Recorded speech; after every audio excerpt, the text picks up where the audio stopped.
Hello, I'm Jamie. Hello, I'm Mark, and it's time for another episode of Through the Garden Gate.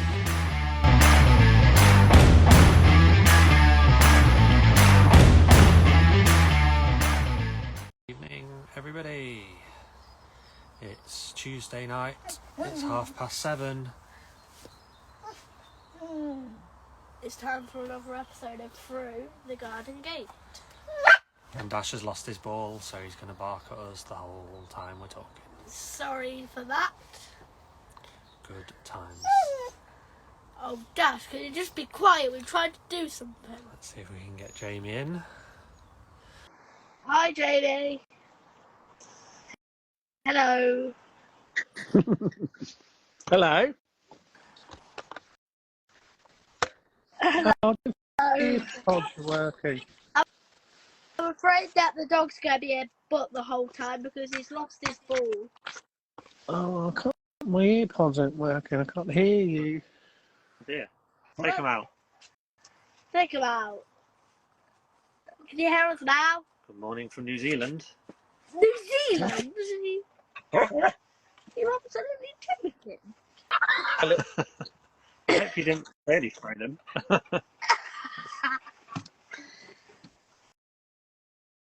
There he is.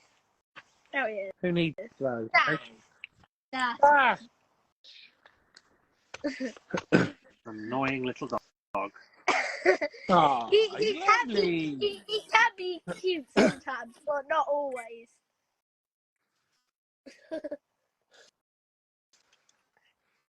He's lost his George, Chris has ball. just said, hello, George, I've had custard. Too much custard.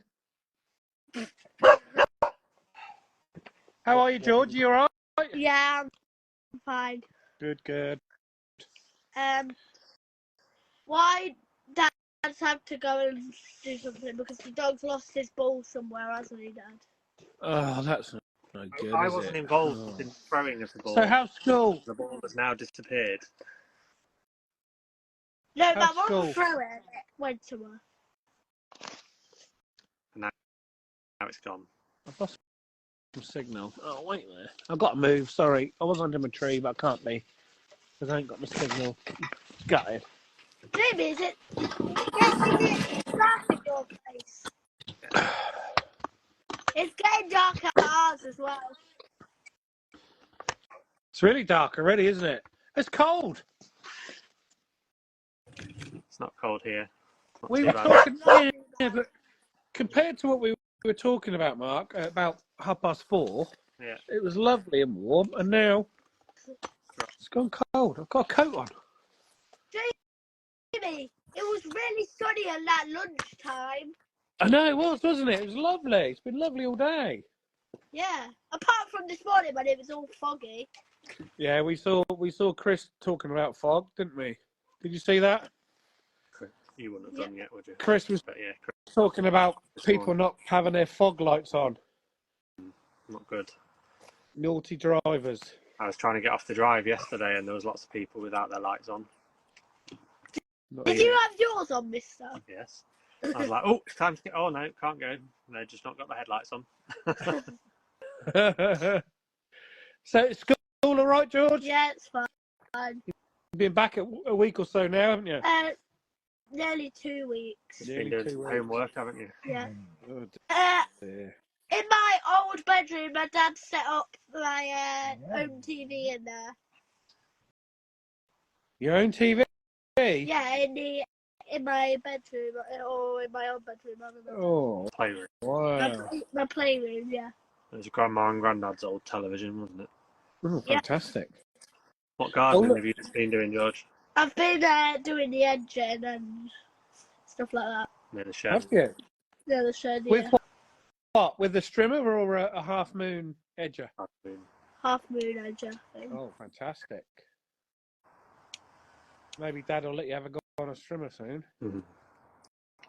There's a super harvest moon tonight, apparently. Yeah, if you can see it. I just saw that. I can't wait for that. It'll be impressive. We'll be able to see that whilst we're doing Through the Garden Gate. Dad, where is it? In the sky, hopefully. Can I go check? You talk to Well, them. check on your way back. Oh.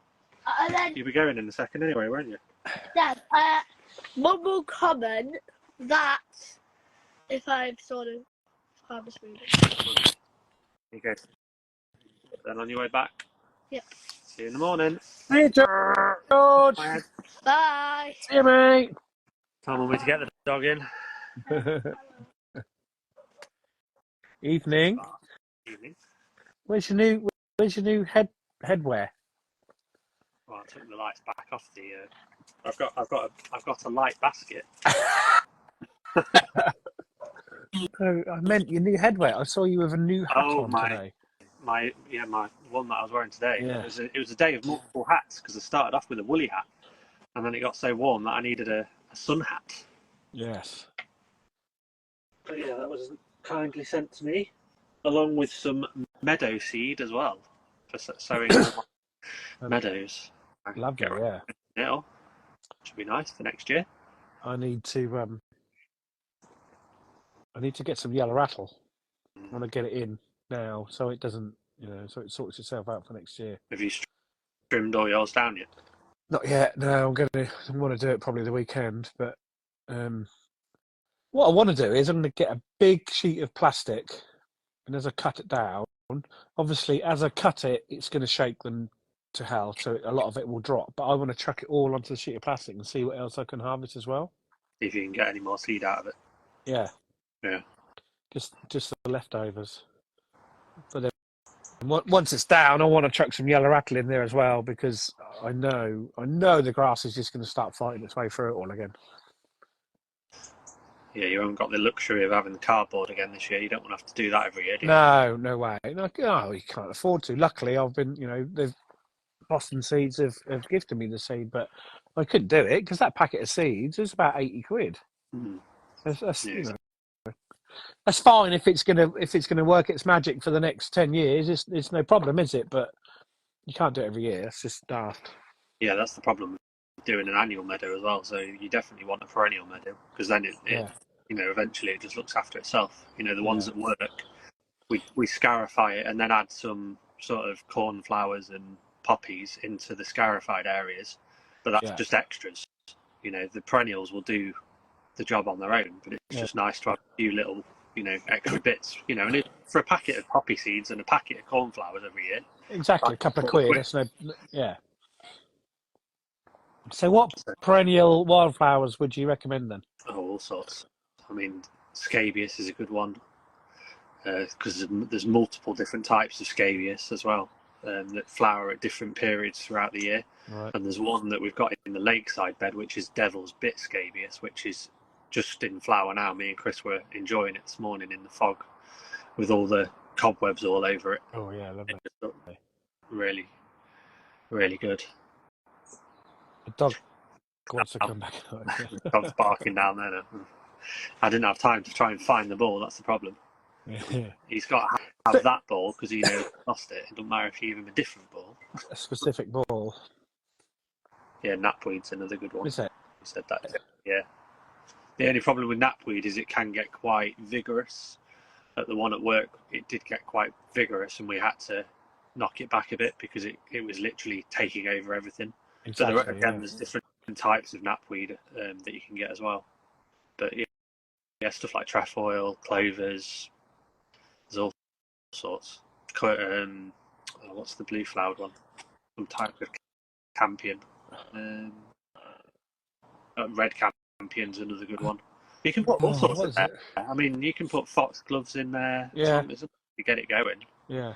And then I'm going to get some I know hollyhocks. A lot of people don't like hollyhocks, but I like them. There's some fantastic colours. I'm going to get some of them and just only at the back, I think. Oxeye daisies, another good one to have in there. Yeah, there's millions of them on there already. Yeah. Absolute millions. Yeah, but meadow sweet, I really like that. That's nice. That's like a cloud of flowers. I've got that in the border over there. Yeah, that's nice. Yeah, foxgloves. Yeah, foxgloves. But it's really high. Mine was probably about 5 foot. Well, it was tall, wasn't it? When I came, I saw it. Average height was about 5 foot. Yeah. So a lot of it would just get lost. Unless you can time it so stuff comes earlier and then goes off, and then you can get the taller stuff later. That's another good one. That has performed really well at work this year. Ladies' bed straw. Okay. Yellow flower, I think, or white. Never remember. Very yellow. Definitely. But yeah, I mean, the thing with meadows is every year they're different, even if they've got all the same stuff in it, because each year the weather conditions are different. So, you know, some things do better when it's wet, some things do better when it's dry. So it's, you know, every year, even if you've got the same mix, it varies. So every year it is interesting. I think this year's been the best year we've ever had at work for the meadows. They just lasted for so long because it was so wet. Usually they start to dry out quite early. I absolutely love mine. It's crazy, but every day I just go out there and stand and look at it. Yeah. It's so beautiful. It was pretty. Really nice. You need to make it bigger. Every year. I can. Slowly spread it. Well, that bit of lawn out the front, that's 40 metres by 10, if I do the whole slowly edge it out. Just scarify an extra strip every year. Yeah, just one. Just the cedar. Couple of lawnmower widths. Yeah. Teresa won't notice for probably 4 or 5 years. Yeah. And then when it takes you about 3 days to trim the whole lot, it's Definitely. I'd love to be able to get a size and size it down, you know, like the old-fashioned way, but yeah, it's pretty hard work trying to size. We had a size at work, and I tried it, and it just didn't. You've got to have a specific rhythm. It's a good technique, isn't there? There's a proper technique to do it, and they reckon you have to sharpen it every 5 or 6 swings as well. You've got to have a sharpening stone with you. Yeah, you just got to keep putting an edge back on it. The stuff in meadows is pretty, you know, it's not like grass. It's quite woody, some of it, by the time you get to cutting it down. It is now, yeah, definitely. I was thinking that I might, once I cut it down and see if I can get any seed off it, the horses might love it for hay, you know. Yeah, they'll probably eat it. Be good stuff. Yeah, I always think that it just feels like such a waste at work because, you know, we can't really compost it because there's so much of it. Yeah. So we just put it in the field, and although it'll break down and feed the trees in there, but it does feel like, like you say, surely the horses could eat it or something could eat it. It does. It's that age-old problem of having stuff in the wrong places, and somebody probably would love to take all of that off your hands, but not foxgloves. Yeah, foxgloves are not good, are they? Yeah. But I do know that in Cambridge, oh God, see, I can't remember any names or places, but I know it's in Cambridge around universities. They've over the last probably 10 years, they've changed some, because you know they had all them perfect bowling green lawns around all the universities. Yeah. They've changed some of them and they put them to wildflower meadows. Yeah. And so when they cut them, they bale them into them small. You seen the small bales? Little tiny round. They got a little walk along baler, little round ones, and they sell them off to people for feed and and seeds and stuff. It's brilliant. Yeah, that's good. I mean, it's like, where'd you get a machine like that? Like, it'd be good if you could just go and rent one. I bet there's you probably could, but it's money all the time, isn't it? But a fantastic little bit of kit. What's happening tomorrow? I don't know what's happening tomorrow. It's Wednesday. It is Wednesday. Well, Chris is on, so it'll be a surprise to Chris, won't it? Oh, does Chris not know? Right. Tell him. Just turn my light on, sorry. So Jamie told me earlier that he was thinking of driving all the way to Lincolnshire to come and spend the day at work with us and help us out for the day, which would be nice. Yes, So I'm finally see the garden.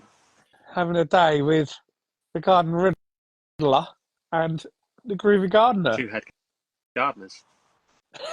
I'm going to be the under gardener. Chris, you've got company. Yeah, definitely. I hope there's some coffee cake left, Chris. Yeah, Out your coffee cake as well already. Sorry, Chris. Chris is going to get his best outfit on. Oh God, I'm just going to wear my shorts like normal. I You live in got my your shorts. Plant Geek t-shirt so you can match us. I haven't got a Plant Geek t-shirt, no. Standard uniform at Brickyard. I have got a James Little Allotment little t-shirt that the kids bought me for Christmas, so I might put that on. It looks a bit RHS. It's just a green polo shirt with James Little Allotment on. That'll do. Yeah, that'd be good. I'm really looking forward to it. Really am. I had a job cancel on me today, and I thought, oh, I've been talking to Mark about going and having a day with him for ages. So let's do it. But I won't be there at 7:30. Neither will we. I thought you start. What time do you start? 8. Oh yeah. Well, I won't be there at 8 either.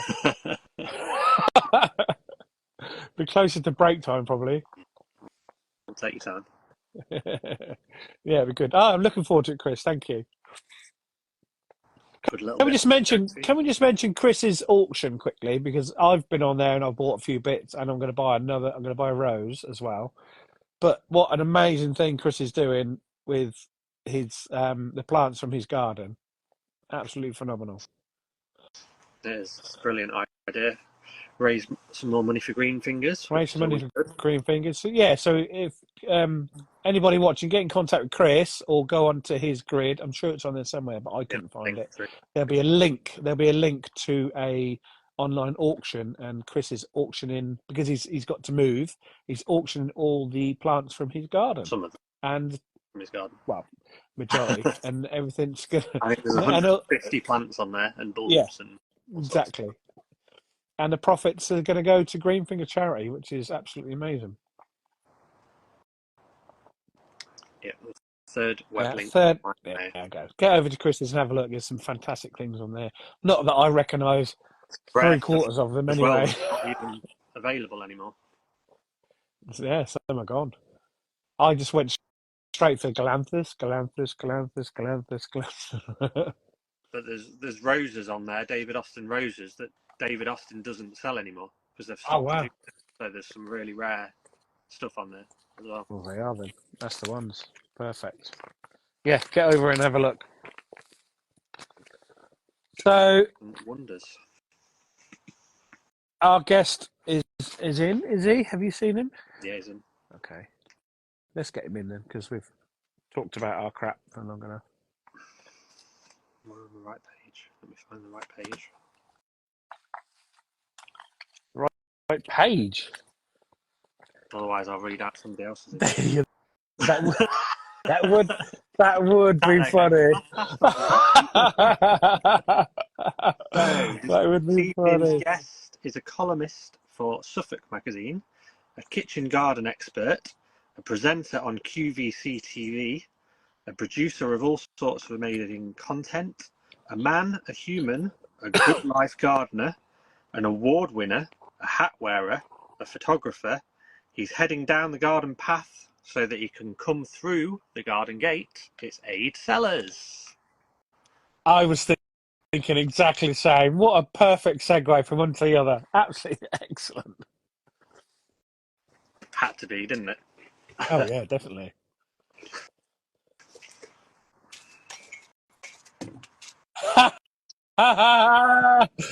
Hey, hello.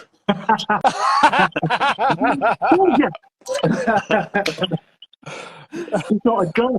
I thought, oh, he's got to do the washing up or something. No. I just wanted to give you that sense of drama. That was all it was.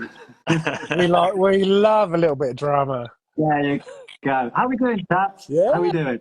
Yeah, really good. You're right. Yeah, nearly Wednesday, nearly over the hump. It's all good. I know. Do you get like that? You think, oh, God, come on, weekend again. Yeah, well, yeah. I mean, you know, it's like when you're gardening all day and you're gardening for other people, you want to get in your own garden. So for me, it's the week. I have to normally wait to the weekend or evenings. But like you said earlier, it's getting dark. So time is getting shorter and shorter. So come on Saturday. Oh, please. I love I'm not a gardener. My job is not a gardener. I'm an electrician, so I don't garden for other people. So it's even worse for me because I'm not doing what I love throughout the day. Yeah, yeah, yeah. So I'm itching. Yeah, well, Mark might say different, but I always find gardening for yourself is different to gardening for someone else. If that makes sense. Definitely. Yeah. So, if you're gardening for someone, yeah. And obviously they have their ideas and it's their garden. And quite often my clients have had these gardens for 30 plus years. Yeah. So they have their own way of doing it. So gardening for other people, which is great, is very different to the way I like to garden when I'm on my own. So exactly. So you've always got that initial brief, what you've spoke about with your clients. Oh, I'd love to do that, but I can't. That kind of thing. But then some clients I've got, where I live, I'm out in rural Suffolk. So, my clients have quite a lot, have a fair bit of land and big gardens and whatnot. So there's always room for projects. There's always room to go, oh, have you thought about this? Plant the seed. That's it. Yeah, and it might take a few months because often, no one wants to jump into something. They want to sort of ponder and think, and where's the wind going? Where's the sun going? But 9 times out of 10, they come round to your way of thinking, and you're not trying to be pushy. You want to give them the best opportunity in their garden. And like a couple of months ago, I built kitchen gardening for one of my clients, and he absolutely loves it. So it puts a smile on your face. It really does. Yeah, absolutely amazing. I would love that. Absolutely. Oh God, I couldn't think of anything better to do in my life. Yeah. Getting paid for something I love doing is just Well, 6 years ago plus, I was doing the same. I was doing something completely different, and I'm thinking, I just want a garden. Want a garden. And a friend of mine said, when you start gardening full time, you'll never like or look at your own garden in the same way. You won't want to garden in your own garden once you start gardening for other people. 6 years on, right? 6 years on, I love my garden. Yeah. So he's wrong. I'm right. He is wrong. But I think so. With other professions like mine, I'm an electrician and I'm doing it all day, every day. Yes, and I've got lights that need changing, and because I get home and think, oh God, I can't be bothered.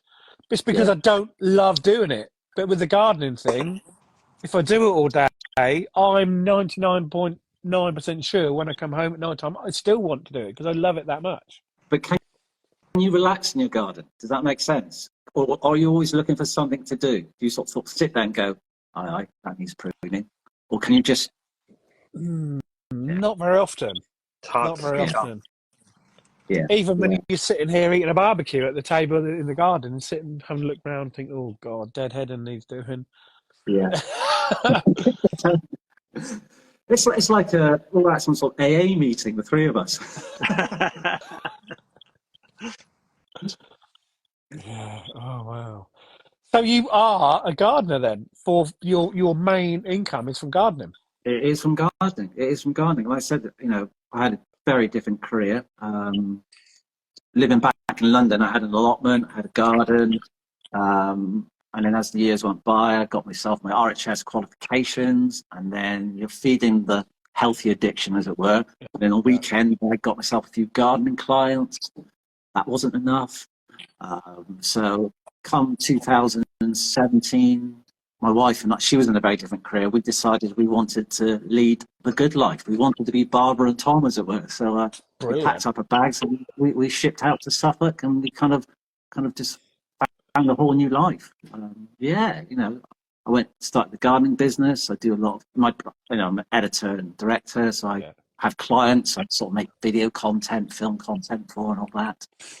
Yeah, garden writing for various publications. It's juggling those plates, but it's juggling those plates in an industry that you live and breathe. So it's good. It's good. Very hard, but it's good. Yeah, I know what you mean. So just pop back a bit. Pop back to London.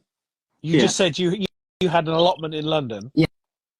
Yeah. Oh, I mean, that was where I cut my teeth. I mean, I've always gardened, and my dad was a gardener. But it's like everything. When you get old and you go on your life journey, you have ambitions, and it takes you off and away. And Yeah. So gardening was never forefront until my wife and I bought our first home together, sort of North London, and it was a dump. The garden was a dump, and we renovated it. And my wife was working in film at the time, and she was the gardener. Yeah. And I was renovating the house, and the garden was a mess. And she got called away on a film job for 4 months, handed me a bag of seeds, and said, "Don't kill them." So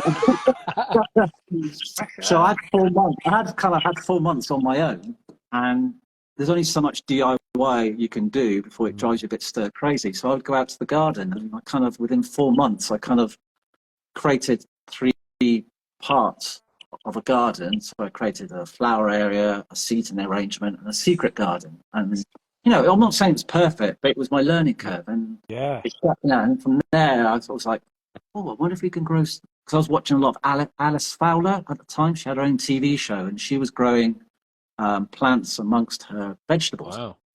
And she had a very she had a long, narrow garden, which was like ours. We had like a railway cottage, which was a long north face garden, Park Gate. So I started doing that, started growing veg, and thought, I'm onto something here. And then it kind of grew, pardon the pun, it grew, and then Soph said, why don't we get an allotment? And I was like, yeah, we'll be on a waiting list for months, years. And we got one within 7 days. So we're like...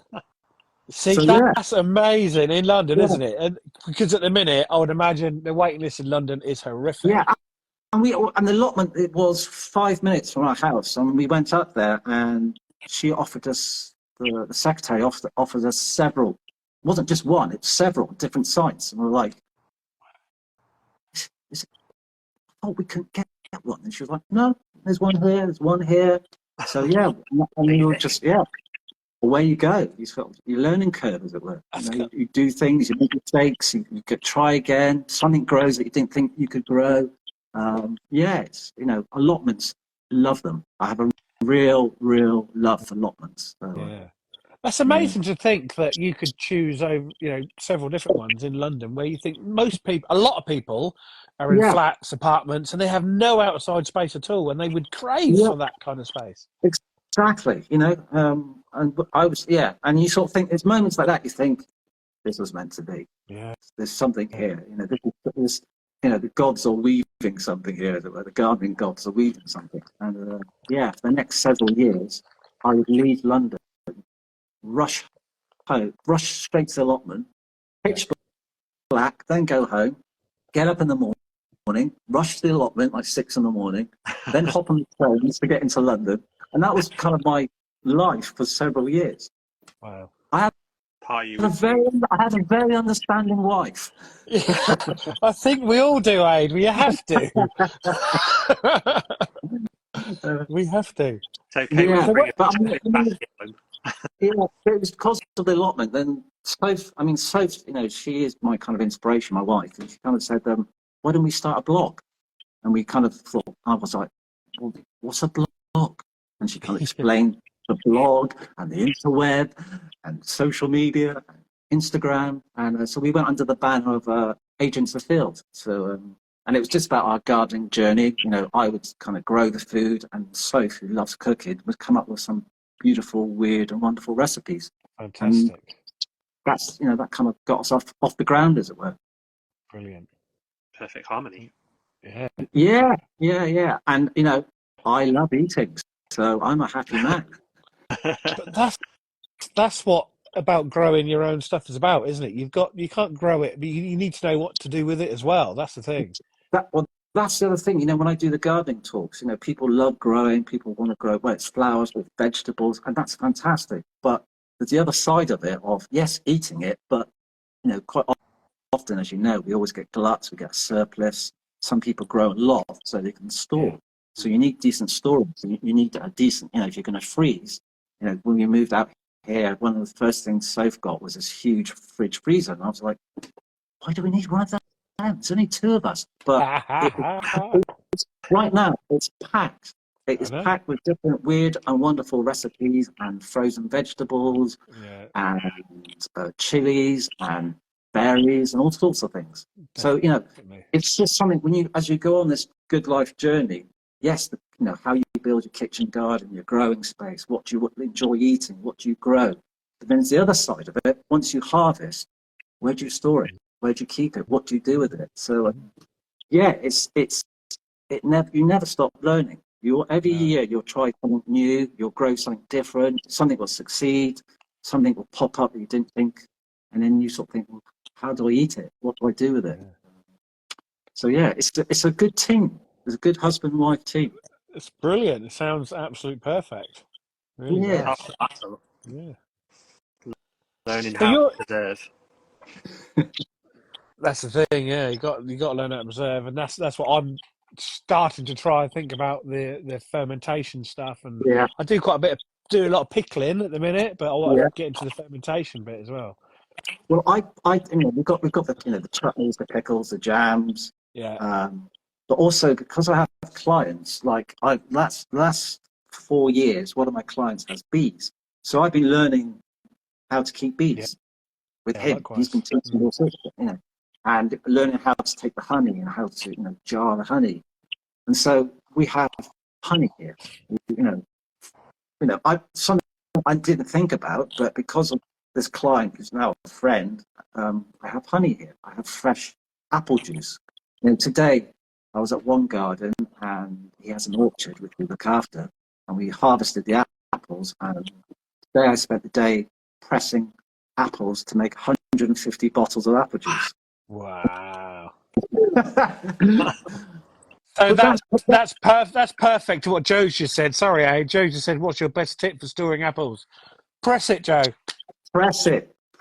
Honestly, press apple juice. And it keeps. If you get it right, it keeps. And again, I'm the gardener, but I've come to these people, these clients, and I'm learning from them. And that's the thing I'd say about people. If you're going to go into the world of, be a gardener or whatever it is, go with an open mind and be prepared to learn. Don't think you're going to, I'm a gardener, I know everything, because you don't. You never will. So go with an open mind. So, this 6 years I've been out here in rural Suffolk, I've learned loads. Yeah, I bet. Yes. You learn every day. Jam, chutney, preserve, pickle, all those magical things, freeze, blanch. I should get a t-shirt, really. It says all those things. That's a perfect t-shirt, yeah. If you grow it, do this. Yeah. You've got to see the journey through. Don't just sow it and grow it. Eat it, store it, keep it. It's, definitely. Yeah. There's no point growing it if you're not going to eat it. You do see people that grow it and they just let it all go to mush and waste. You think, Oh, no, it's heartbreaking. Again, when I had the allotment, and you walk past different, and life. We all have family and bills and kids, and I totally get that. You can't. One person's life is very different to someone else, so there's no room for judgment, nothing. But it's still quite, when you go to an allotment and you just see all this veg just left to its own. You just think, well, we could harvest that. We could take it somewhere, whether it's to a cafe and maybe sort of make something and give it to homeless people or something positive. Yeah, definitely. There's a lot of unwanted veg out in the world at the moment. I just think you can do something good with this. I've made a decision this last week, to be honest. I've grown this year probably 7 or 8 different types of runner beans, and it's way too much. And I don't know why I did it, but we all do it. Oh, I love them. Oh, they look lovely. I'm going to have some of them.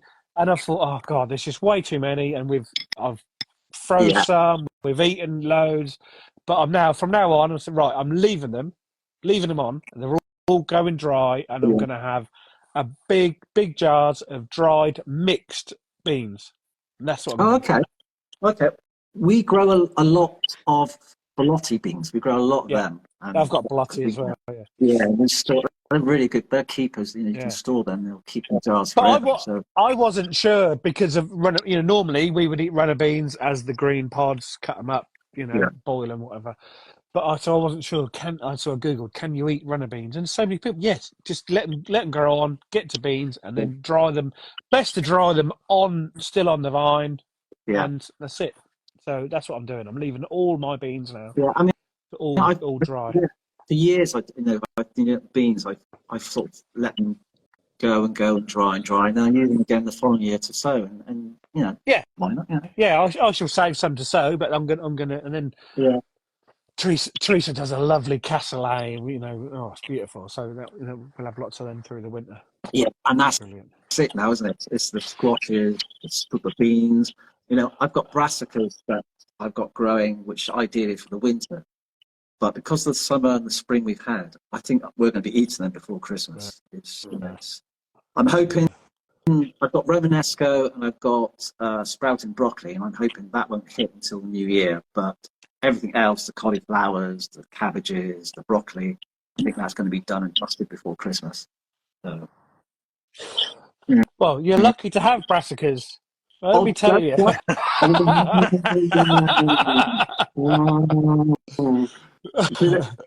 We talk about learning curves, but something I hadn't realised, when you move out to where we move, and I'm surrounded by farmers' fields, and a lot of farmers grow this beautiful crop called rape.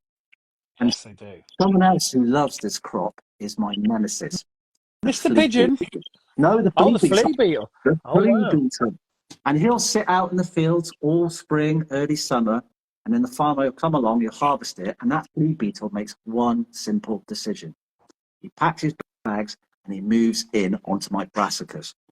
So honestly, sort of June, July, early August, all my brassicas are all got these little holes in. And when you walk past, because they're all netted, when you walk past them, you can actually hear the flea beetle. They kind of make all jumping because they're very scatty.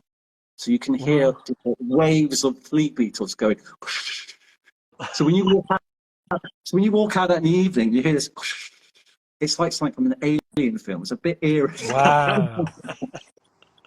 But they're gone, and the brassicas are okay. So I'm happy again. So. Excellent. You've done well then. Yeah, but the drought 2022, brassicas got absolutely decimated. They were protected, but they just found a way in. They got absolutely decimated.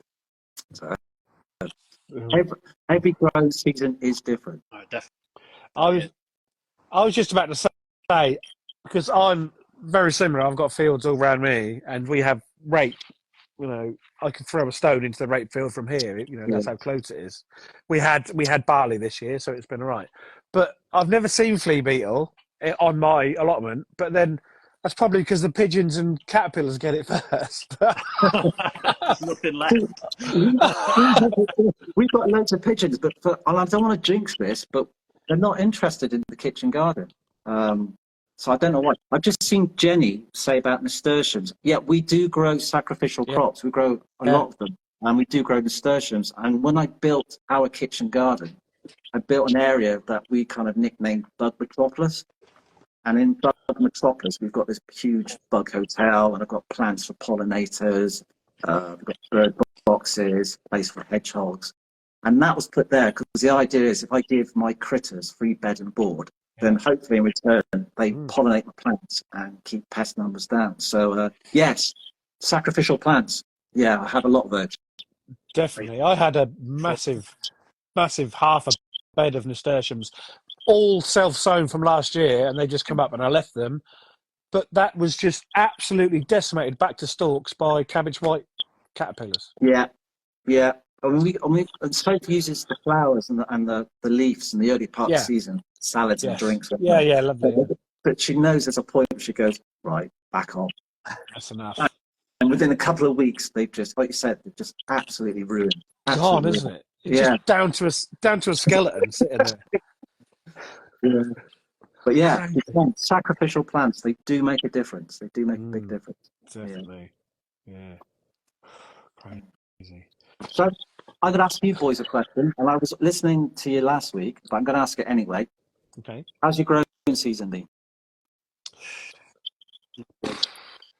So I would say very slow and I don't know the word, but very slow to start with. Yeah. I was, same as everybody else. Oh God, what's going on? We had a cold, wet spring, a wet summer to start with, but this last 6 weeks, 8 weeks, 6 weeks is probably picked up and doing all right. Yeah. Best thing you've grown this year? Tomatoes. Yeah. Tomatoes have been amazing, but not like last year. But my pumpkins are great this year again. I Okay. love Worst pumpkins thing? and squash. What's been the worst disaster? Oh, Squash. goodness. I've got no squash whatsoever. I ain't even had a courgette yet. Really? Absolutely awful. I will send you some, Mark. I will send you some up. Mine's been my brassicas. Brassicas, okay. My own fault, because I've got to do it next year. I don't like nets. Yeah, I know what you mean. I mean, they're a necessity, but honestly, when you look at your growing space and you've got nets, it can be a little bit. That's the thing. Yeah, yours especially, Ade. I've looked at yours loads, and it is such a beautiful place. And you think, if you didn't have to have them white nets sitting there, and that's why I don't want to do it. No, I But tell every year it just get decimated by bloody pigeons.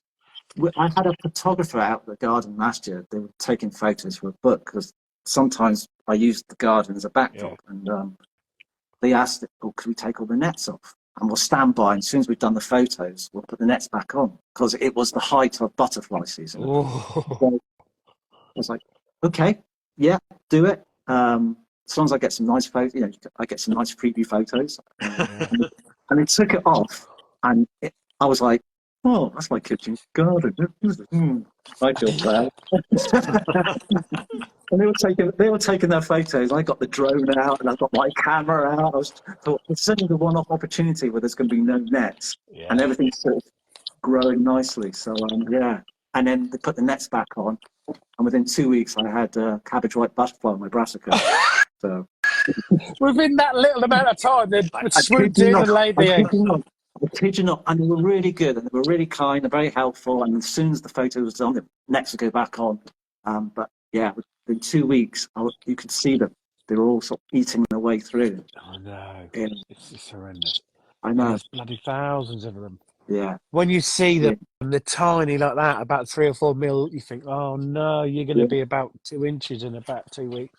Yeah, and if you get a hole in the net, because sometimes you get really proud that nothing's been affected, your crops, your brassicas are safe, and then you discover that over the years there's a tiny little hole, and you think, and a week later, everyone and their cousin are at your brassicas. You're just like, gone. And you've got a bed full of doilies. Yeah, that's it. But that's if you're going to garden organically, that's what you have to live with, and that's what I do. So. Yeah. That gets you down for a day or two, and then you soon get over it and get onto something else. Yeah, there's always something else. There's always a positive. I think Mark was saying earlier, just looking at cobwebs in the fog this morning. It was absolutely incredible this morning at work. Like, I got there, made a cup of coffee, and just wandered around, because it was stunning. Yeah, and there's moments, you have these moments as a gardener, whether it's your garden or someone else's, and you catch, whether there's a bit of wildlife, or you see a hare running across the field, or it's just a sunrise, and you just think, no one's going to appreciate this but me, because I'm in this moment. Yeah. And this is not the moment to get the camera out. This is just being in that moment and just enjoying it. And that moment last night was perfect, with that sunset last night. Yeah. Oh my goodness, I've never seen one like it. It was absolutely amazing. Yeah, beautiful. I mean, that's the thing I've discovered living out of Suffolk. Because Suffolk's fairly flat, but the sunrises and the sunsets, especially this time of year. Now we're going into autumn. The colours are amazing. Yeah, absolutely fantastic. Yeah. See, I'm only in Norfolk, Ade, so I think I not saying I'm stalking, but I googled where you live, and I'm about an hour and 20 minutes away from you. So Norfolk and Suffolk are very flat. I'll come down. I'd love to come and have a look. It'd be amazing. I'll put on brassica duty. I'll give you a little voice. Yeah, you're always welcome, mate. We'll have to sort that out. I'd love to come down. I know. I knew you were in Whereabouts in Norfolk? Are you north, or are you kind of middle? West Norfolk. So our main town is Kings Lynn. I know Kings Lynn very well. But yeah. There you go. Yes, Mark, you're welcome as well, mate. Don't feel left out. You're welcome as well. Drive for me, but I'd definitely make the effort. I won't put you on brassica duty. I'm the local boy, so I have to do that. But I will be watching my courgettes. Yeah. I'll be. Oh, looks like we've got a party. I've got to pick Jo up on the way down. She's in Wyndham. Oh, Kim's coming. The party. Yeah. Party at yours, Ade, the looks of it. I'd say Chris would come. He's clearing off Guernsey, so. That's right. Oh, yeah. I think that's wonderful. I think brilliant. That's such an exciting challenge. Best of luck to him. Really. Yeah. It's bittersweet because I'm absolutely thrilled for it because it's the job of his dreams. Yeah.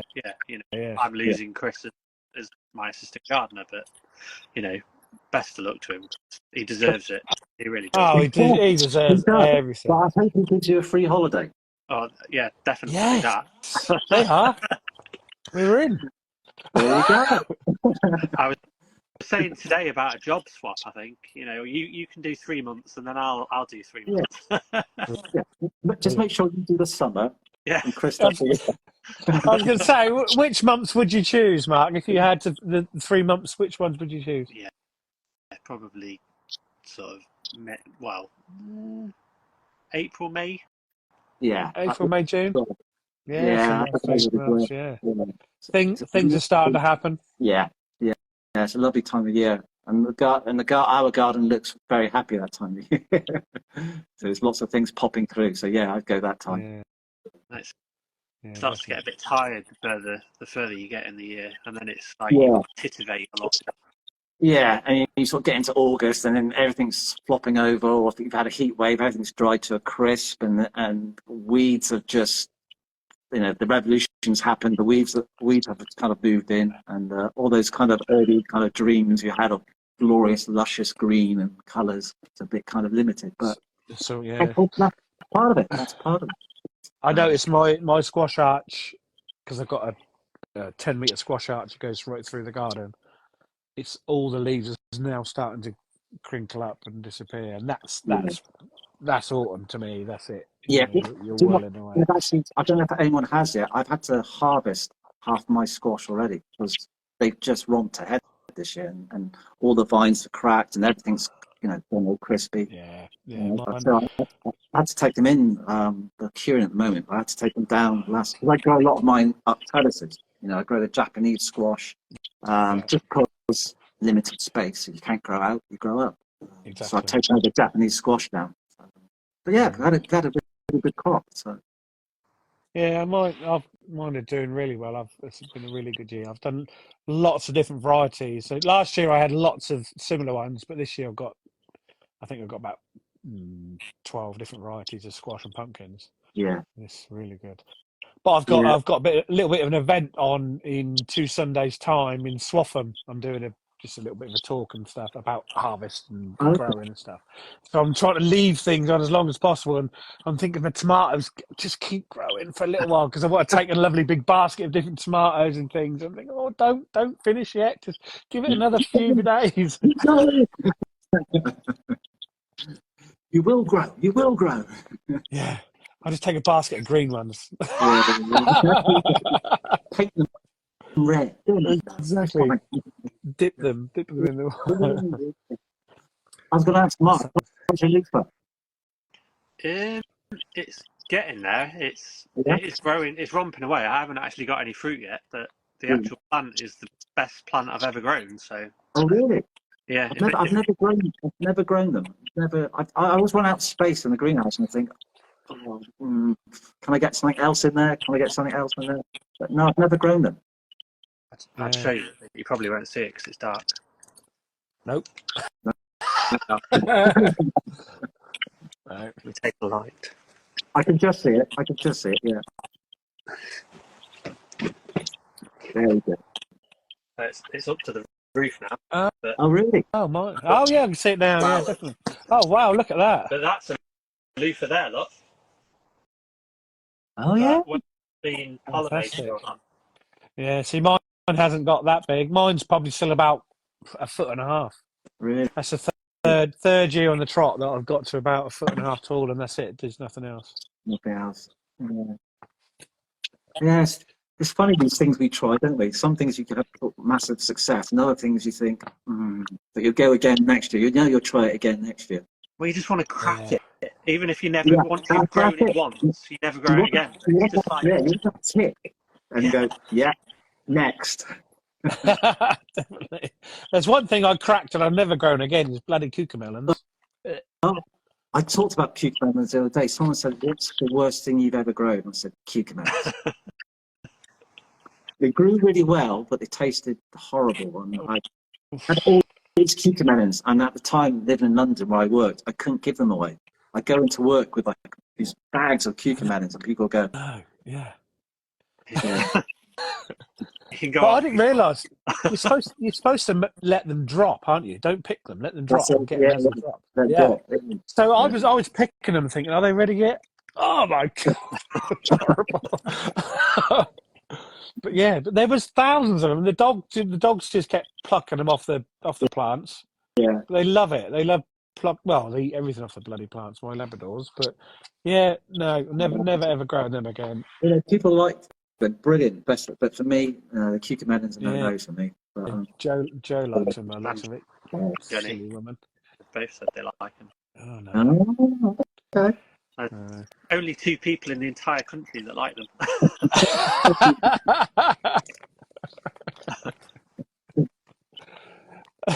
We've gone right through a little bit. Can I just quickly pop back to your allotment in London? Because obviously we're all big allotments and things.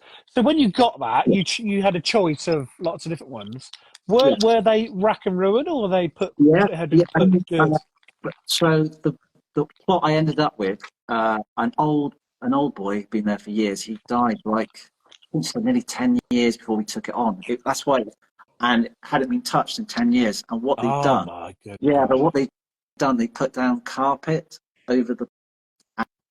And the carpet had kind of degraded so much, and the weeds and the perennial weeds, I always remember perennial, taproot weeds, so basically it in one way it was a blank canvas, a very hard blank canvas, but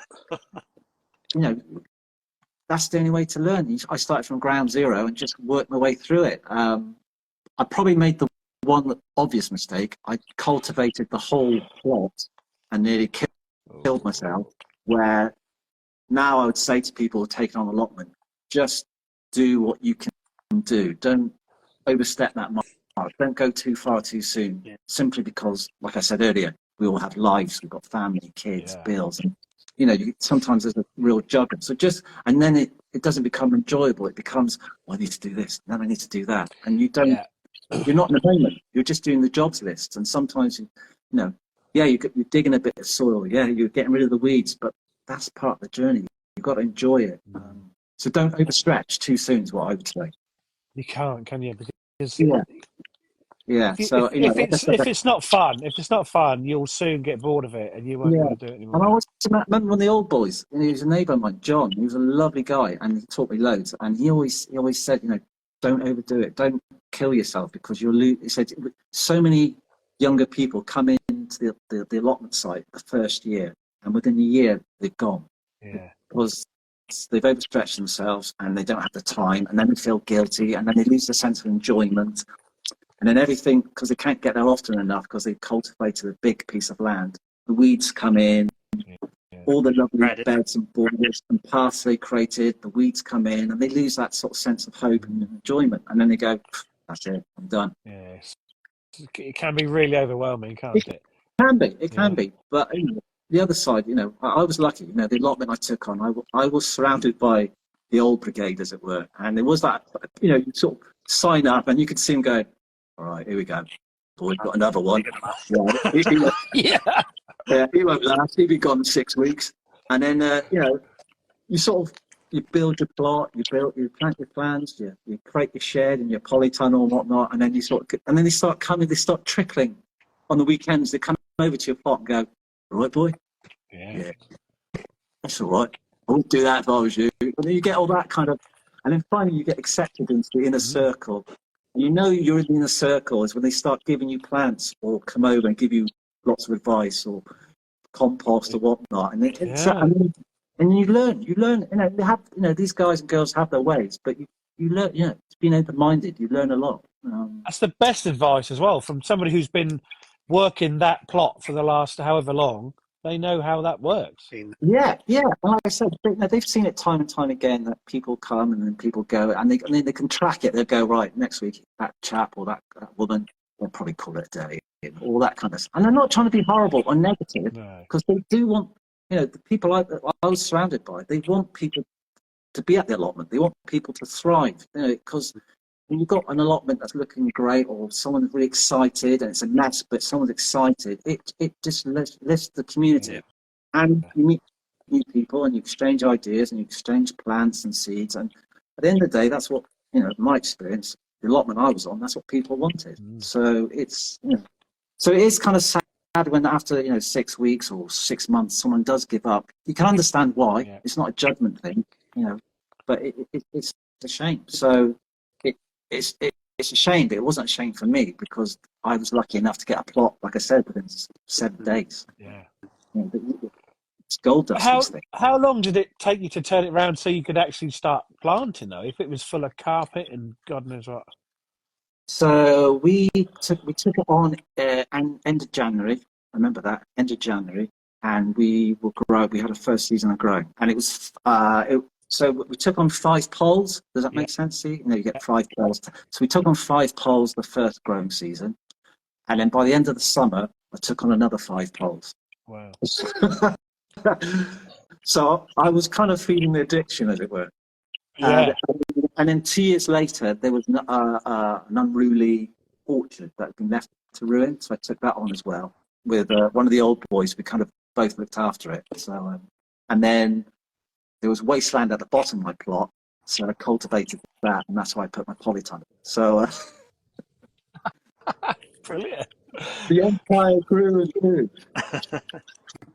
So the old boys weren't saying, "Oh, look at him! In 6 weeks, he'll be gone." They could see the difference. No, it wasn't. And like I said, but as you get to know something, like I said, one guy, I'll always remember this because you'd have to walk off the main beaten track where the water butts were, and then you go through the sort of paths to get to individual plots. And his was set at the back like mine. And I remember he said, "Hey, come and see this boy."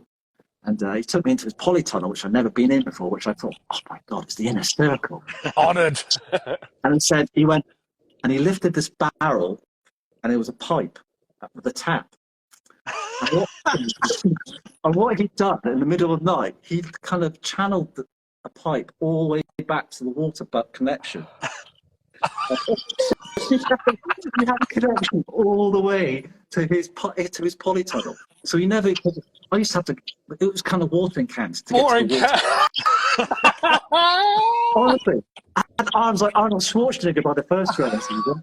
But that's what you had to do. But not John. He was like, boy, thinking up there for thinking. He was so proud of that. I mean, don't get me wrong, I was jealous, but he was so proud of that time.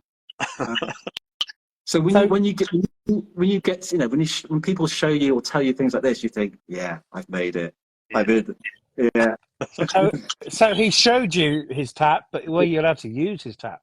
I never got to use his tap, but I got to enjoy the dahlias that were watered by that tap. That he would give me quite a few of them to grow, because that's what he did. He grew a lot of dahlias. But yeah, it was really kind of. And I remember my dad was alive then. He used to have an allotment years ago, and I told him that. And he went, because my dad was a plumbing and heating engineer, and he said, "Son, I spent days helping people do that down at the allotment. I used to go down. I used to half-inch copper piping, cash in hand, and go and do it for these old boys." And I was like, "There's obviously some dark sort of magic, dark gardening web I don't know about that people do all this stuff." But yeah, you can imagine somebody at the main standpipe going, "There's no water coming out of here." Because there's about 10 other pipes coming. But I also think, I guess it's a bit dated now, but I remember as a kid watching Only Fools and Horses, and Del Boy on the allotment. He kind Peckham of Spring. That's it. It's all, and that's my experience of my allotment. It was very much that kind of humour, that kind of way of thinking. And, Yeah, I absolutely loved it. I think I did. I really enjoyed fantastic. Yeah. So we've had this kind of discussion before about allotments, obviously loads and loads. So my plot is at home. My garden is out there. Yours is at home. Yeah. Do you now you've had both, do you miss the camaraderie and the chat and everything with the old boys Absolutely. that you haven't got now? Do I miss it? Yeah, I do miss it. I mean, it's different. And don't get me wrong.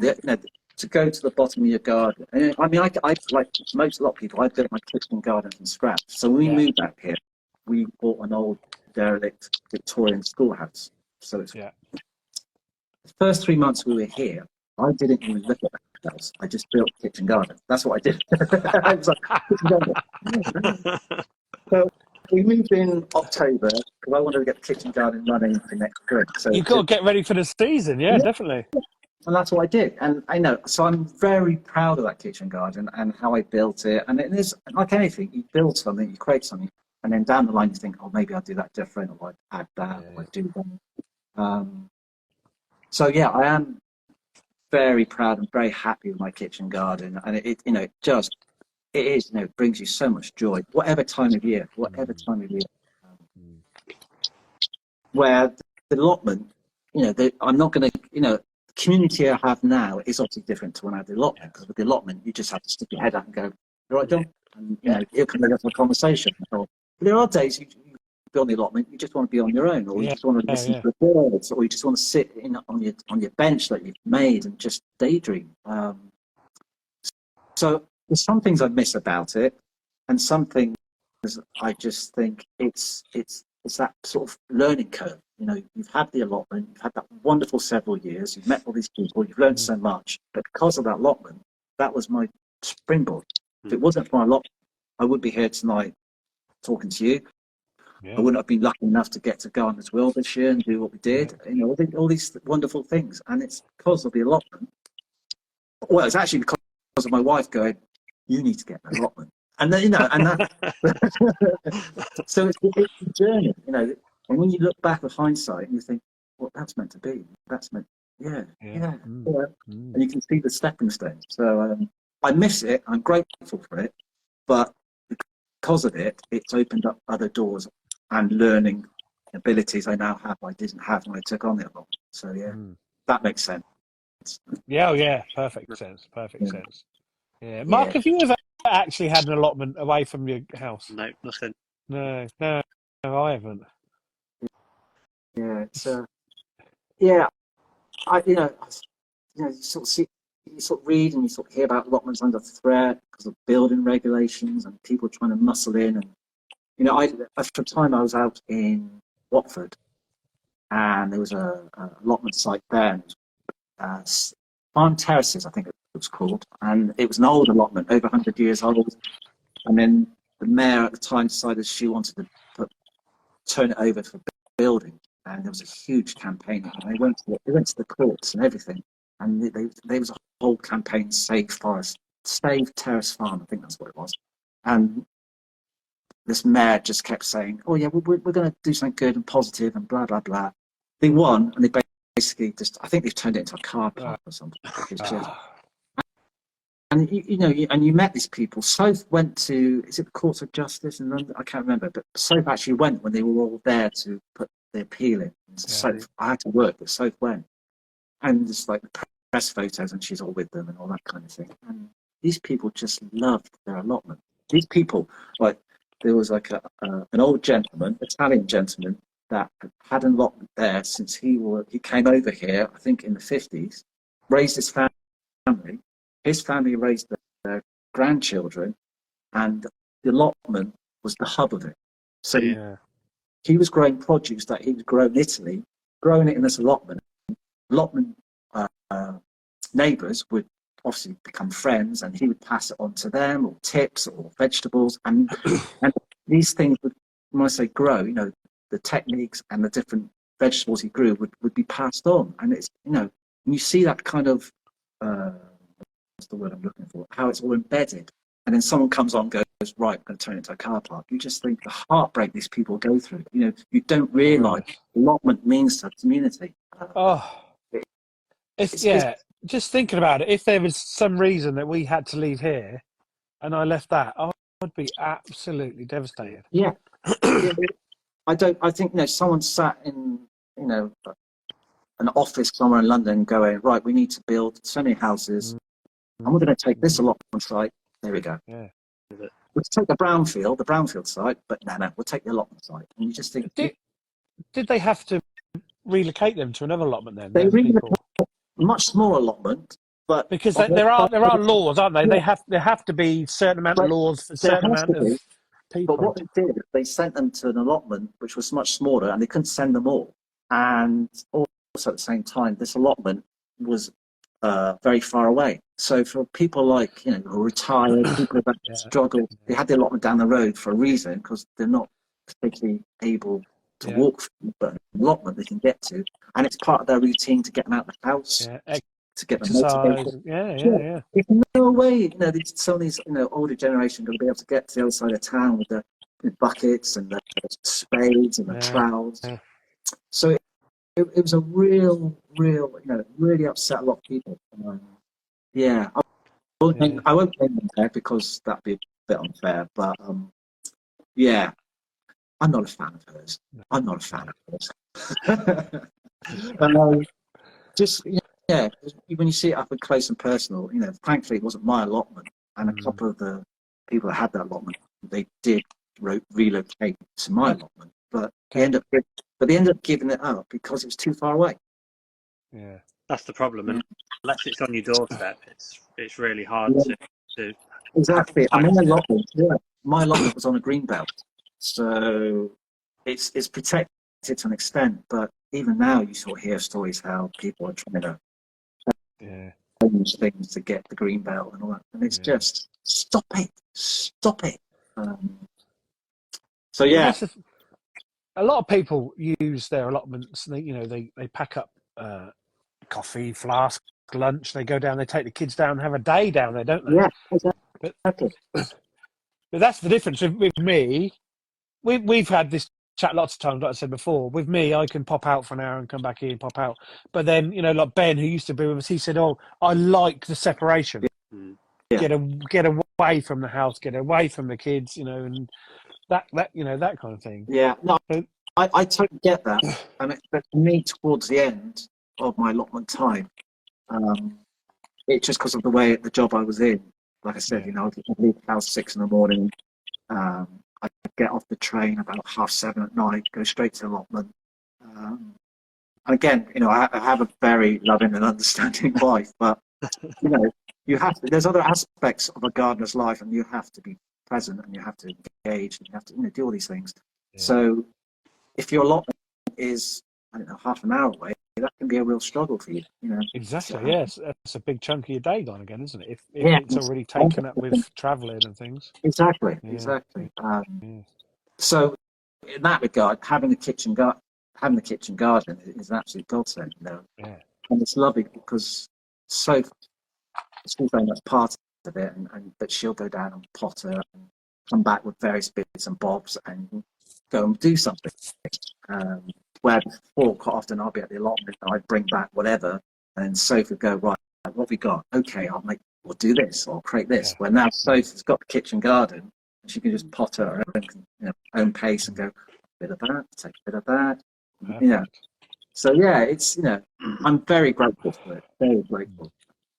It's my if you're a Superman fan, it's definitely my fortress of solitude. It's that, Couldn't do without it. Get down there and just chill. Yeah. I mean, if it wasn't because it's getting dark so quick now, we'd be having this conversation in the kitchen garden. But exactly. I don't have any lights down there. Well, I do, but they're solar lights, and they're a bit kind of temperamental. Amazing how much. But we do have hedgehogs. The hedgehogs are about. We've got the hedgehogs in, which is great. Yes, we had. So we've lived here now for 12 years, and we are very rural. Mark's seen it. We're in the middle of a farm, really, basically. And I'd never seen a hedgehog in 12 years until 2 days ago, and we've had a hedgehog around here for the last 3 nights now. Yes, Yeah. brilliant. Yeah, we've been very lucky. I think we've had them from the off. Because when we first moved in, we had some dead conifers and where the kitchen garden went. So I kind of got them chipped, but all the chippings sat throughout the winter, and then in the spring I used them on the kitchen garden. And at the end of the winter, I was sort of digging through, and this little hedgehog pops up. Hibernation, perfect. So then I kind of covered him over, and I thought, we don't need the chippings yet, but they can stay. You stay there, mate. You just woke me up. So he got to enjoy the rest of the early spring. Safely tucked away. They're in massive decline, aren't they? I can remember we were kids. Oh my God, they were absolutely everywhere. Yeah. I remember, and again, I've talked to Stove about this. I remember as a kid, Dad would say, "You see it in the garden, or see a couple of them, not one, but you see 2 or 3 of them." It's just like a common. I'm from Bristol originally, and I lived in quite a kind of suburban area. So, but even there, you see all the hedgehogs and whatnot. Yeah, I lived in a council estate when I was a kid, and they were everywhere. Yeah. And foxes now are all in the city doing their thing. So, do you know what? Since I've been living in the countryside, I've only seen a fox once. Yeah, I know. Touch wood. I haven't had any foxes around here because we've got the chickens, and I haven't had any. But we're in the countryside. They've obviously gone into town. They have, yeah. They've hopped on the train and gone in, and that's it. I've definitely got foxes in my garden. I hear them. Yeah, and they have that kind of screechy, that funny squeaky noise, isn't they? Yeah. Quite unnerving, actually, when you're down the garden in the dark and you suddenly hear this weird screech. Well, we get the hedgehog stalkers, so I go down during the night trying to find the cat or whatnot, and you just hear turn around and it goes quiet, and then you move again and it's like leading hedgehogs are stalking me again. Oh, we get the main noise we get from wildlife is bloody muntjacs barking. Yeah, we get those as well. Muntjacs, constant. Tawny owls. We get tawny owls. We get a lot. We got tawnies and we got barn owls flying around. It's so nice living in the country, isn't it? It's amazing. Yeah, it really is. When we lived out here, Soph, who's originally from Suffolk anyway, she was always concerned I wouldn't last, being a city boy. Yeah. And every kind of sort of, she goes, "You okay? You okay?" And it's like, I absolutely love it. Yeah, I absolutely love it. And, don't get me wrong, like everyone else, there's hard days and days you just, want to give 2 fingers to the world and all the rest of it. But that's life, and you just. But yeah, it's good. It's good. It's weird. We got friends who live in London and other cities, and they come down and stay with us for 3 or 4 nights, and they just go, just weird. I don't know if I could cope with it being so dark, so quiet. So but this is it. Yeah. Nothing. It's beautiful. It's amazing. Well, I get friends from the city, and they come and stay, and then we go out at night, and we've got a local pub. We might walk or whatever, or whether we go out in the garden and get the fire going. But this is what my friends will. This is what I have to look at when I see my friends go outside in the dark. Yeah, because they can see the stars. Yeah. They can see the stars. Yeah. And even now, I don't take it for granted. Last night we had, and it's the big moon tonight, but we had it the smaller version last night. And at 4 o'clock this morning, I went out and had a little look and the stars. But yeah, when the city friends come and stay, and they look at you as like a child. Yeah. It's ridiculous, isn't it? We see that every night. When I take the dogs out last thing at 11 o'clock or whatever, it's there every night. Yeah. And when I used to live in the city, you see the sky, but nothing like living out here. It's different. It's very different. Definitely not. I could never live in the middle of a city. Couldn't do it. Yeah. I can go to London for 2 days and I say, I have to get out again. You start twitching. You get a bit kind of trying to find some greenery somewhere to go and lay. Hug a tree. Don't let go. If you can find one. Yeah, that's it. Yeah, find one. But that's it's all about trees. It's a little side. When I used to work in London, I mean, January is depressing, don't get me wrong, but I go back to work in January, and where I worked, you come out, and there's so I worked down towards Hammersmith, and you'd have to go through a residential area. And January just flooded with these Christmas trees, both sides of the road, all looking healthy. And it used to always make me go, all these Christmas trees. Oh. They've probably been in the house for a week and a half, and it's like, out, get out. They're laying on the floor like that, going, get out. So yeah, we used to play hug a tree. So I was, Christmas trees, hug them, love them. Yeah. So anyway, that was a little side. Oh, good one. Yeah. So your allotment back in London, I heard you say you cultivated it, so you obviously double dig or whatever. But what do you do in your new one? Are you no dig? Is the thing. When I had the allotment, I love digging, and that sounds strange. You know, when you think about people getting bad backs, but single digging, double digging, turning over, mulching, all those things. I did all that. You know, as the years go by, you start getting a bit more aware, and you read into things, and you know, just become a better gardener. You know, the whole peat-free thing was playing on my mind, and all that kind. And then we start growing wild meadows and all that kind of stuff. And I was like, well, my garden, it's mainly, you know, my allotment we kind of sustain it with. We were lucky. The allotment got delivered in Europe. We were right next to horses. Yeah. So the farmer, not farmer, but the person who owned the horses would give us free manure, the whole allotment. Brilliant. But I'm not going to say it wasn't entirely peat-free, because we obviously bought compost that had peat in it. Of course, yeah. But you know, as you get better and you learn more things about the gardening world, and you know, you make your own decisions. What's right for you, for your growing space, for your family. You know, I'm not judging anyone. I hope no one judges me. But we're all different. We've all come to our conclusions in different ways. But I wanted to go more sustainable. So for the last 2 years, that's what I started doing on allotment. You know, I got to give up digging. No dig. But you know, there's reasons why I'm not digging. So when I moved out here, I wanted to go completely peat-free. So when I built the kitchen garden, everything that goes into those beds is peat-free. And it was also an experiment because, again, when we were house hunting, we were looking at land like 2-3 acres, you know, stupid stuff, you know, and I was like, that's not us. We don't need this, you know, and this is not my gardening journey, you know. I want to show people that with a limited gardening space, you can grow loads of weird and wonderful things. We ended up with, I think, 1/4 of an acre, you know, whatever. And that's more than enough because I'm a full-time gardener. I live in the countryside. I get my gardening fix from other people's gardenings. Yeah. I struggle to do my own garden. So, but going back to what I was saying, one of the reasons we're not building a kitchen garden is I wanted it to be completely peat-free.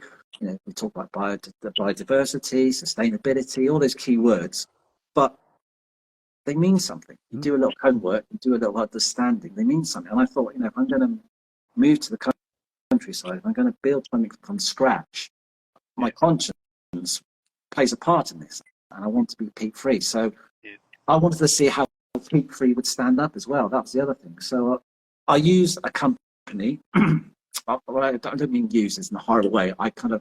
We agreed that I'd use their product, and I built these beds, filled them entirely with peat-free compost. At the bottom, I dug in, because Suffolk soil is very heavy, so I broke that down and had that as a base. The rest of it is peat-free compost. And so have you got wooden raised beds? I got both. I got both wooden sleepers and I got metal, because in the design of it, I wanted something permanent, but at the same time, being a gardener, every season we're trying something new. We want to grow more. We want to, you know. So I wanted the metal beds because they can be turned into all shapes and sizes.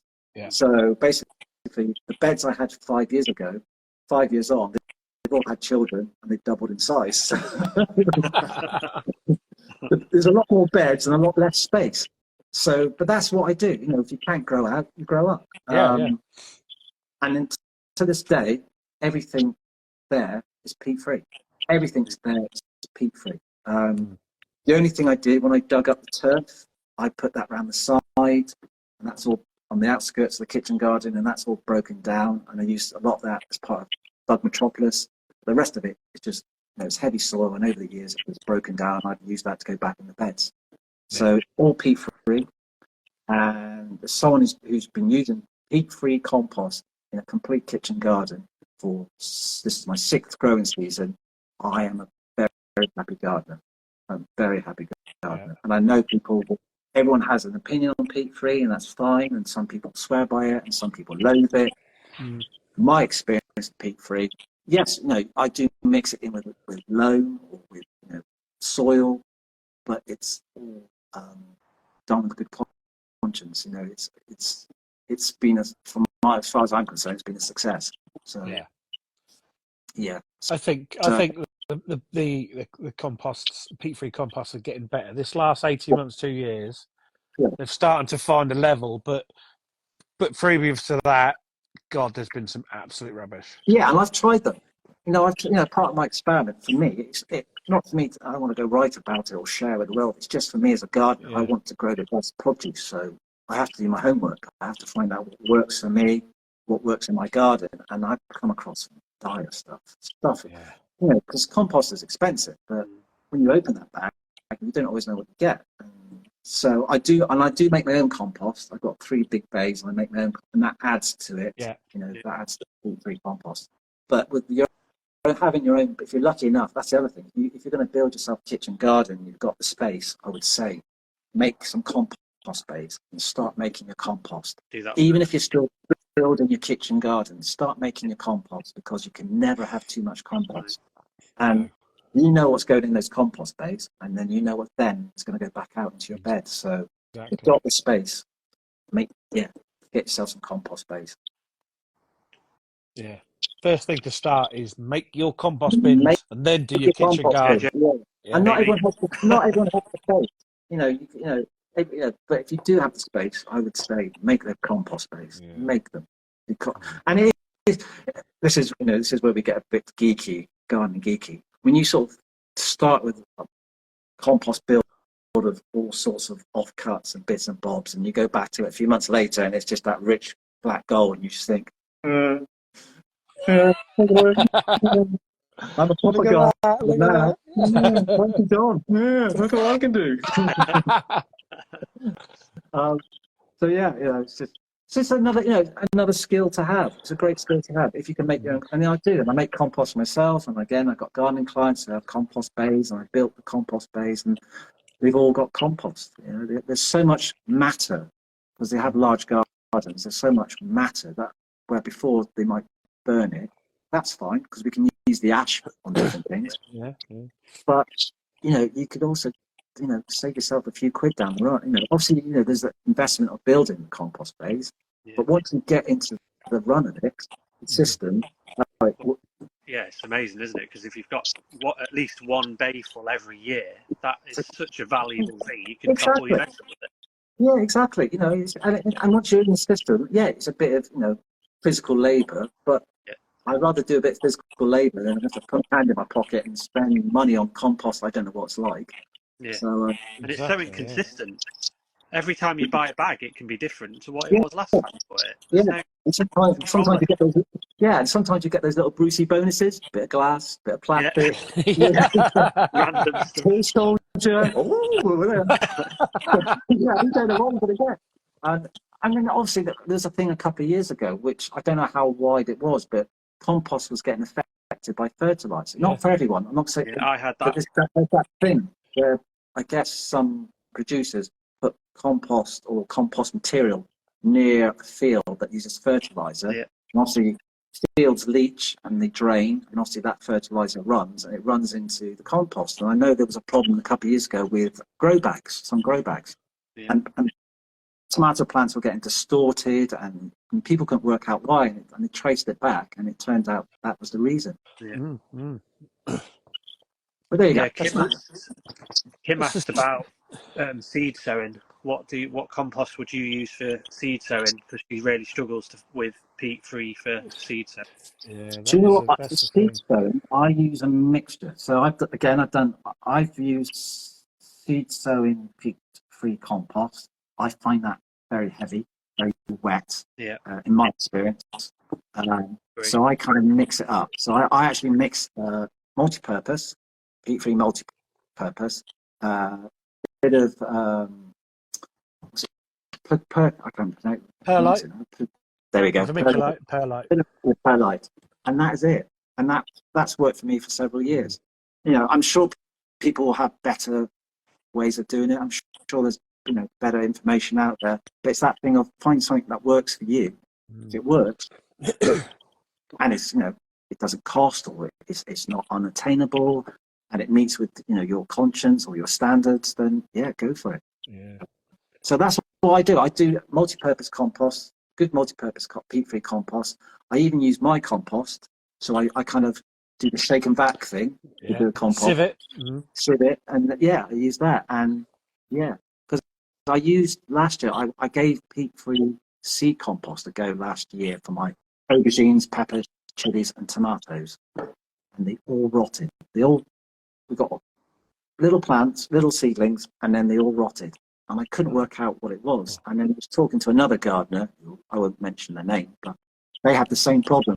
And they're one of the people that was as my go-to gardener, as it were. And they said it's the actual compost. It's rotting. It's wet. It's too wet and too heavy. So that's dampening off then, isn't it? Yeah, that's damping off. So this year I kind of did both. I thought, well, I'll try I'll go back to my formula, and I'll go with this peat-free compost, seed compost again, and it could be a one-off. Every season's different, and my compost, all the seeds, yay! This compost started yay, and then went hey, wow, same thing happened again, and I just thought, well, I've tried it twice now, so that's it. It's not coming back. That's made me think, because this year I've used a peat-free seed sown compost from a certain DIY store with an orange sign, but it's been brilliant. But now I'm thinking maybe I haven't read the bag properly. It's got peat in. I hope not. I'm going to check tomorrow. But I'm sure it said peat-free. But it was brilliant, absolutely amazing. Yeah. Quite expensive because it only came in little 10-kilo bags. But for sowing seeds in modules, you don't need that much anyway. Yeah. You don't need that much, do you? I need to check now, just in case I've read that wrong. Oh, no. Sometimes I use the multi-purpose compost. I sometimes just use sand. So there's no, and because I grow for clients as well. So I grow veg for a couple of my clients. So it's when you're creating the factory, as it were, you just want to get it done and dusted. And so I want to use something I know I can rely on, because it's not just my crops I'm growing for other people. So that's why I've stuck to what I know, because it works. Yeah, definitely. Yeah. I'm going to try Koya a lot more next year, because that's consistent. I know it's quite controversial with some people, but again, it is a waste product. I know it's shipped, but it is very consistent in the sense that every bag of Koya you open, it's the same, and it's quite sterile. And the other thing about that, you might notice this year, a lot of the big seed companies are now doing Koya as blocks. You've seen that, these blocks, and you put them in the bag, and you put like 3 liters of water, and the Koya goes. So if you just if you're just doing a bit of seed sowing, you don't need to get a 50-litre bag of compost. You can use one of these things, a bit of water. It's enough. And storage-wise, because they're just blocks, you can just put them in a shelf and take them as you use them. I did a load of autumn seeds with a block of Koya, and it had really good germination rates, actually. I was just about to say, I think we had the same block of Koya from the same company, and mine didn't do as good as I thought it would. Really? Yeah. Really interesting. Yeah, I haven't used. I've seen them, and I've seen them, but I haven't used it myself. So I've been given some, but they're in my shed on the shelf at the moment. So I haven't used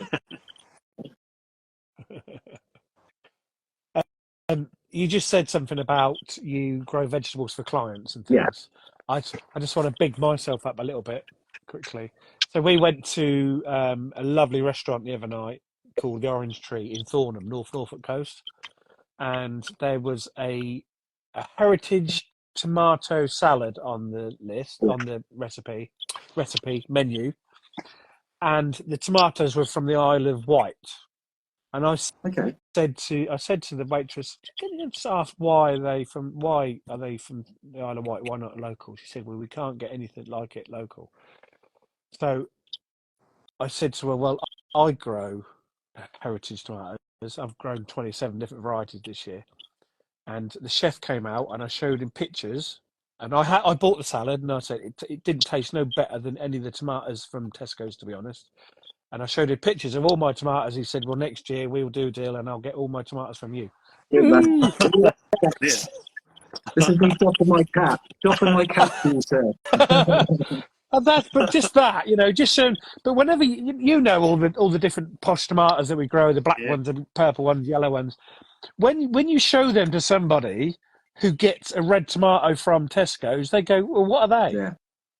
Yeah. Well, again, I've got I don't steer too far away. They are, look. Oh, look at you shiny tomato. But I've got customers now who grow Black Russian. And, I've got is it Black Moon, Blue Moon, Black Moon, even Black Beauty, Black Beauty, yeah, and Bliss, even, Bliss. Things which are not too avant-garde, but they've always thought tomato, red, job done.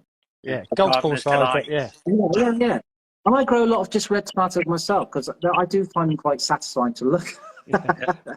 But I do grow, a mixture of heritage and some other varieties, and also whatever I've got left, seed-wise. I just want to use it all up. So, but it's kind of satisfying that, like one of my customers this year growing tomatoes outside, and he's gone with Black Beauty, and he's gone with Bliss, and then he's also gone with Moneymaker. He's the usual.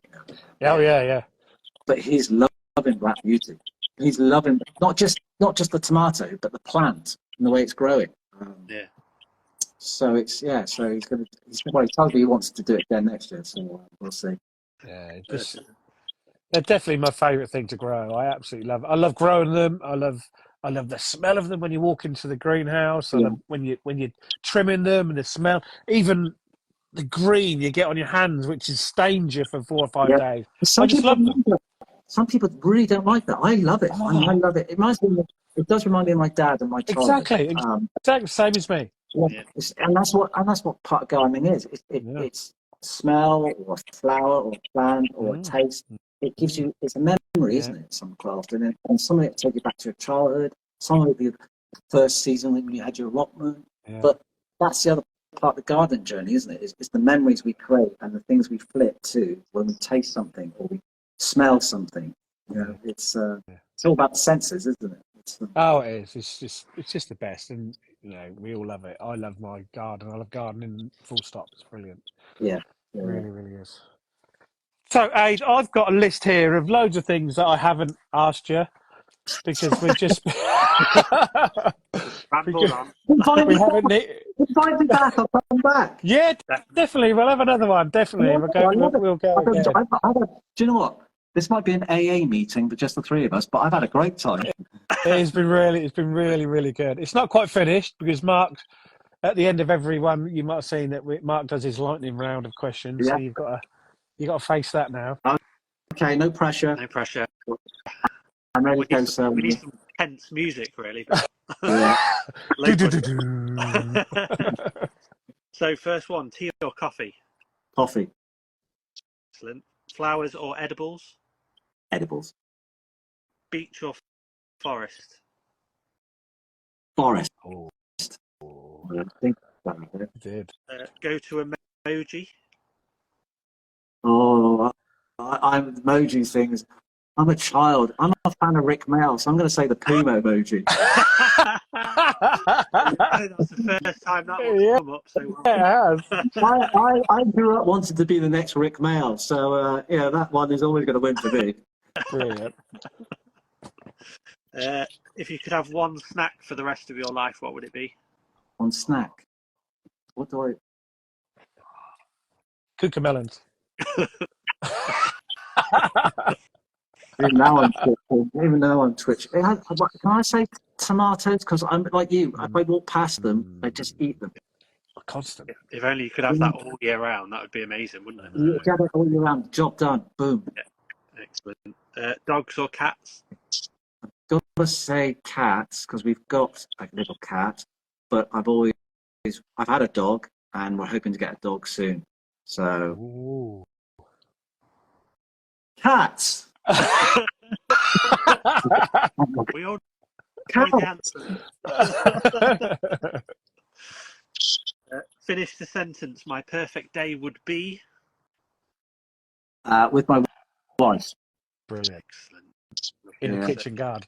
In the In the kitchen. kitchen garden, knowing there's a good meal to come. Perfect. Sounds good to me. Spring or summer? Spring. It's gotta be. Today's favourite plant? Oh, today's favourite plant. What do I see this for? I tell you what, I went to. Sorry, I will come back. But yesterday, I went to see Cara Thompson. Oh, Her garden that she's created with the council and all that, and it's absolute. If you go and look at it, look at her Insta feed. Honestly, I went to see it yesterday, and it's beautiful. It's a small area, but what she's done is incredible.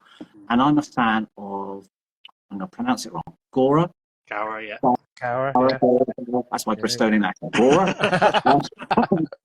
And she's got them dotted across this little plot, and and they're beautiful because we got them in our garden. Yeah. But I don't know why she had them absolutely sussed, absolutely, and I just was like, oh my god, this is a whole new plant lover I'm about to have. Yeah. So yeah, I'm going to go with that one.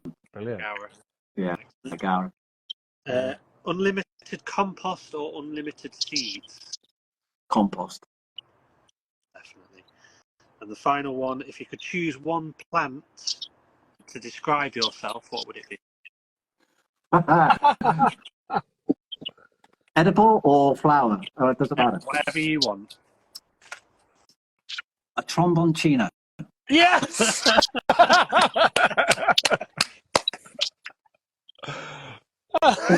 Do we want to know why? I'm not going to ask you why.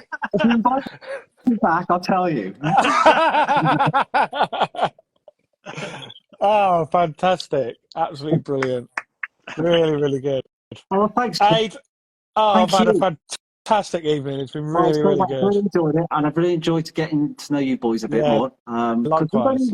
We've only met this year. Yeah. And I think I might have said to Mark, I do the Instagram thing, and it sounds a bit ropey, but I kind of lurk in the shadows. I like to think I like to be more Batman, but it sounds a bit dodgy when I say that. So I know lots of people on there, and going to Gardener's World Live this year, and obviously meeting you, Jamie, and Kim, and all the rest of the tribe team. It was a real kind of, not an eye-opener, but a real kind of pleasure, because I haven't met you guys before. Yeah, it's brilliant. So I was there all week, and hosting and whatnot, but that element meant a lot, just meeting you guys. So it's and how good was that urban stage? Oh, see, look, we can start again. We can just keep going. That's the thing. I'll tell you what, that host, oh my God. Oh, it was amazing. It was the best. You can't afford to watch him. Get him back. But no, like I say, so it's been it's been a really good year in that sense, getting to know a lot more people. So thanks. So thanks for inviting me on. No, I really enjoyed it. Thank you so much. You're welcome back anytime. Yeah, just let me know when, and I'll be throwing you courgettes. Brilliant. Right. Thanks ever so much, Ade. Well, this is where you disappear and we have a chat about you. And then we'll... It's so benchy. See you soon.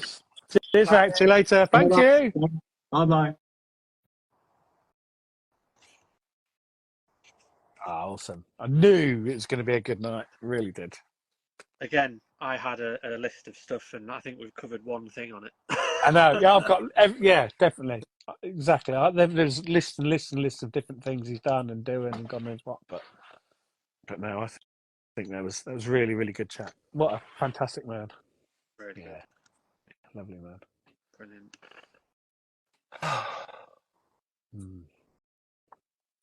I ain't had any dinner yet, and I've got to get to bed early because I've got to get up early. You need to go. It's gone 9 o'clock, and you got to go to bed and get up early. Get early. And drive to the picture. Get my secateurs and I'm going to bring my hori. Do I need my hori? No, I'm not planting, am I?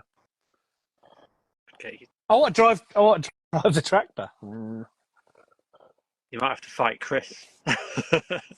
Chris likes to drive the tractor. Chris can drive it the next day. Right. That was brilliant. It was really thanks everybody. Good night. Yeah, thanks everybody. Cheers, Mark, and I'll see you tomorrow. Don't forget to give me the address. Oh, I ain't coming. Yeah, I won't announce. Thanks everyone. Yeah. Thanks everyone. Cheers everybody. Thanks, Ade. See you later. Bye.